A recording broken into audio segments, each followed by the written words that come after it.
coming in. Yeah, flex, I just wanna win. Yeah, LABB, who we running with. Yeah, 2233, I'm on 10 again. Alright, hey guys, welcome back to the elospeaks podcast. Thank you for taking a break with me.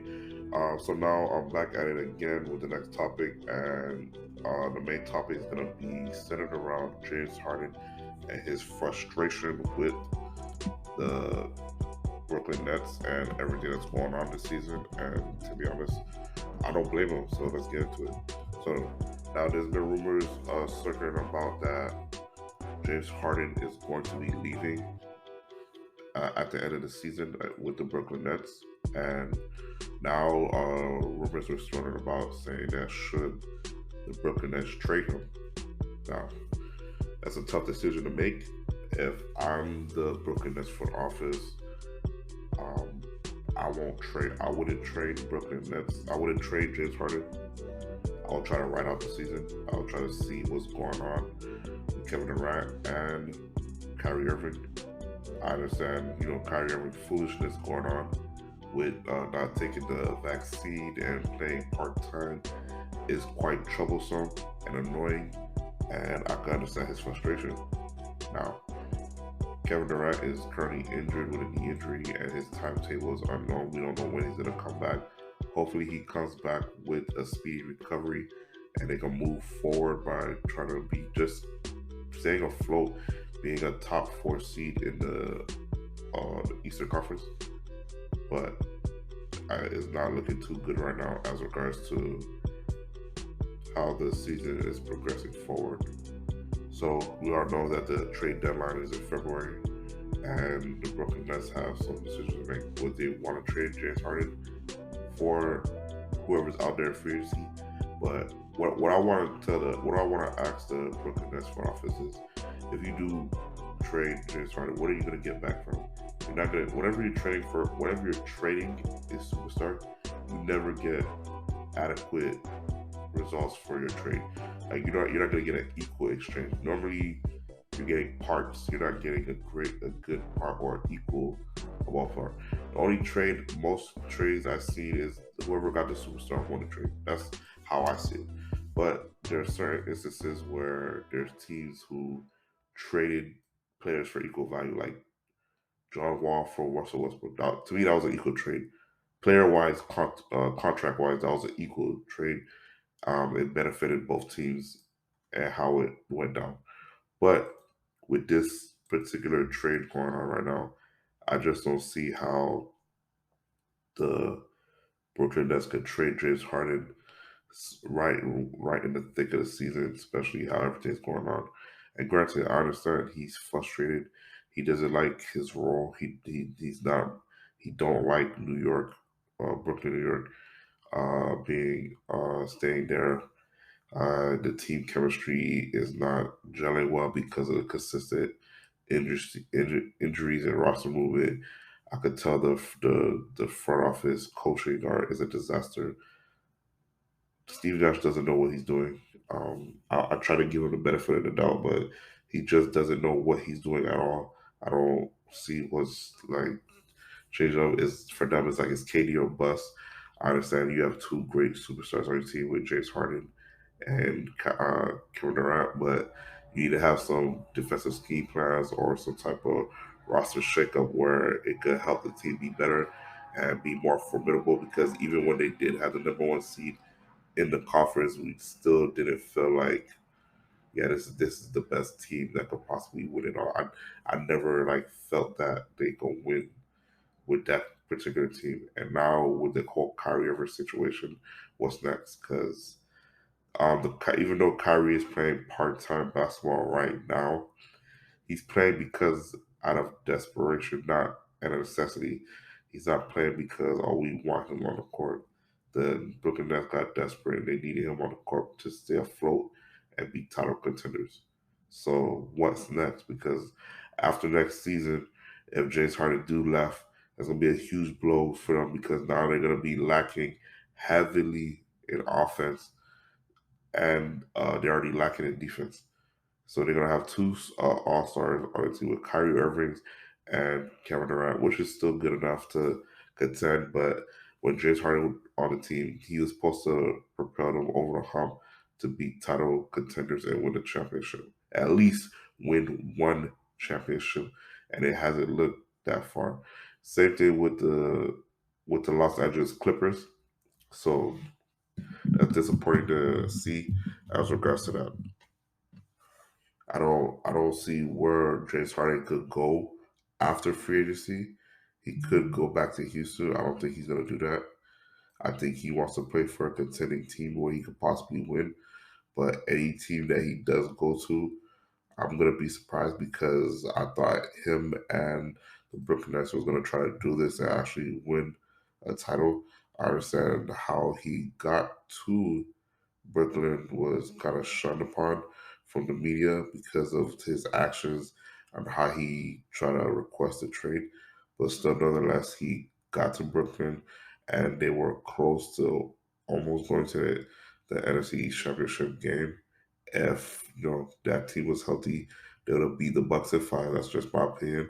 I don't care what nobody says. If that team was fully healthy, with all three of them on the floor, even if you want to take James Harden out of it, and you just wanted to keep it KD and Kyrie, they still would have beat the Bucks at 5. That's just my opinion. But I digress. Now it's getting hectic right now in the season where KD's hurt. We don't know when he's coming back. Kyrie is a part-time ball boy. I never thought I would see that. And James Harden is frustrated as well. So now the team is going through a lot of turmoil and a lot of grief right now where the future is unknown. We don't know what's going on because unfortunately I don't want to put this out there, but KD is getting up there in age. It's no telling where he might get hurt again.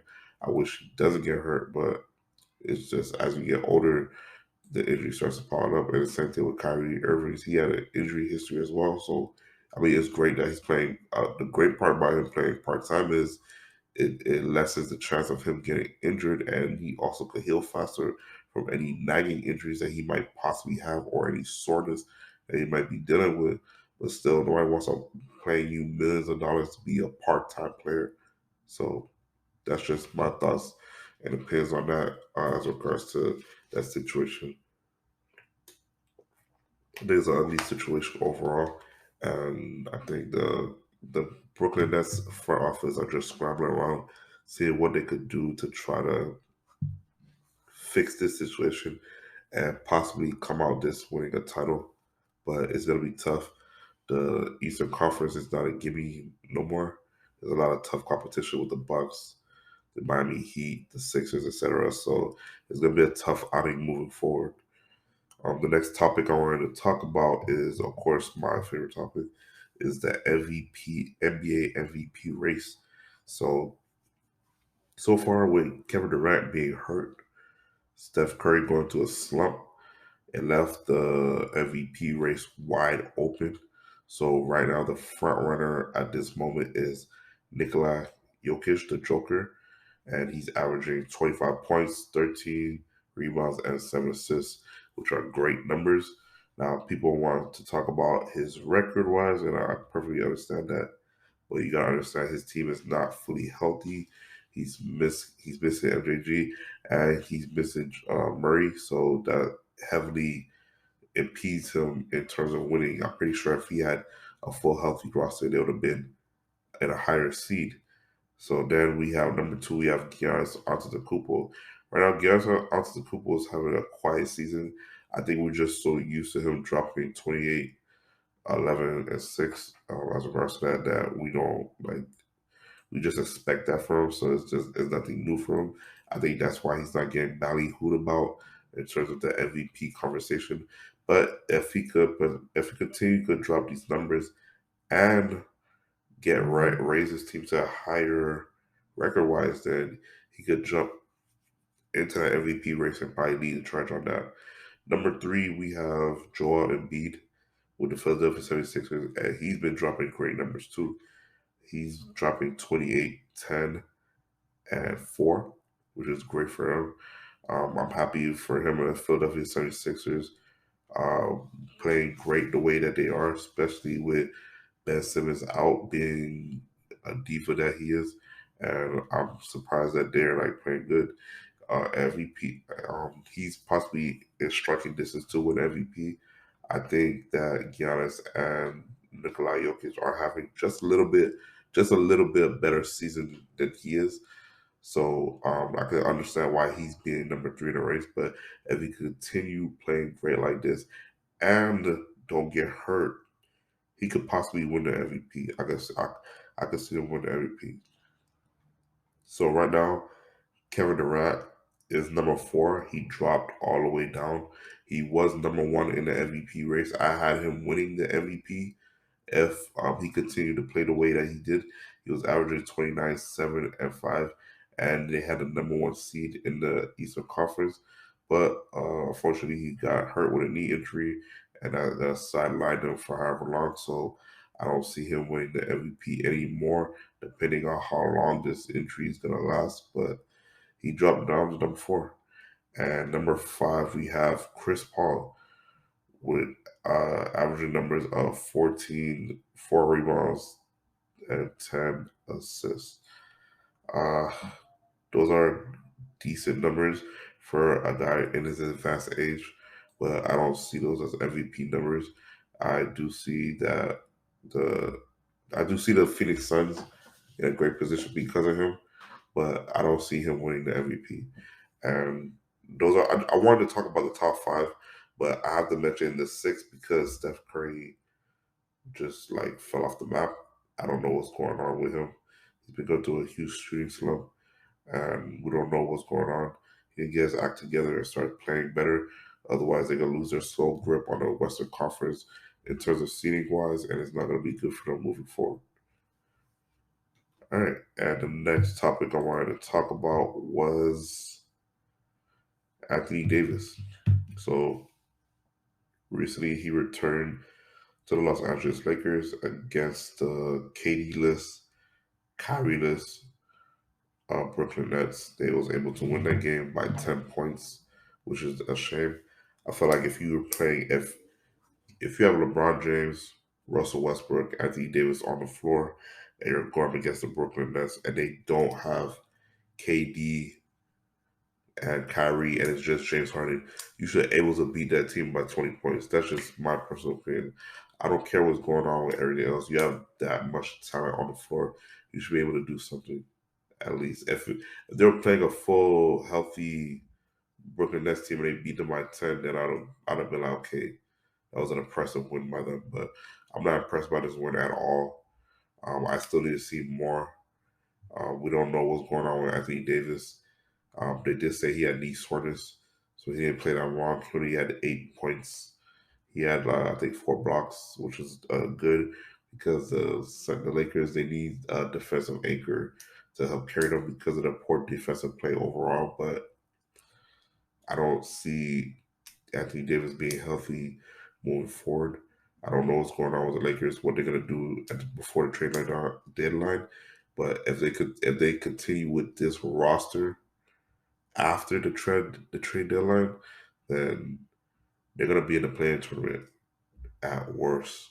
They're gonna be in the playing tournament, so it's not gonna be good for them moving forward. Um, he's called street clothes for a reason. I don't see Anthony Davis at his age too. He's like really young. I think he's around 26, 27. So he's young, and the fact that he's been dealing with injuries his whole career, I don't see him being the Lakers' like future moving forward because of his injury history. And by the time he gets into his 30s, I don't see it getting better. To be honest, I don't see it getting better. And what decisions they're gonna make when LeBron James leave or retires? You can't tell me you're gonna have Russell Westbrook and Anthony Davis. That team's gonna be a disaster. Clearly, it's gonna be awful. So yeah, so I mean, I wish him the best. I hope he has a healthy season, play the rest of the way. But I just don't see them making that push to be a top of the seed. Maybe they could possibly be a fifth or at worst a fourth seed. I mean, at best a fourth seed. But as long as they can avoid the playing tournament, I think they'll be all right. I don't see them winning a title or anything like that, or contending. They could possibly make it to the second round, but at the rate that they're playing defense, it's just not good for them overall. And I just don't see where they could adjust overall and make up changes to where they're gonna be a better team. Because by the end of the day, they're still old. They don't play defense. Their uh their their roster rotation is atrocious. That's why Frank Vogel's job is on the line because obviously when you're playing LeBron James' team, you need a scapegoat on a team.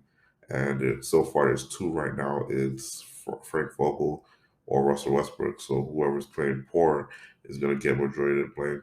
And that tends to happen with LeBron James led teams. There's always going to be the coaching is always going to be it's going to be excruciated upon. And on top of that, whoever a star player is on his team, particularly the third star on the team, is going to get majority of flack with playing with LeBron James in terms if they're losing or underperforming. It happened in Miami with Chris Bosh. Same thing happened with Kevin Love in Cleveland. And same thing's going on right now with Russell Westbrook. So it's nothing new. They fired the previous coach when LeBron James had got there, so it's nothing new that we haven't seen before.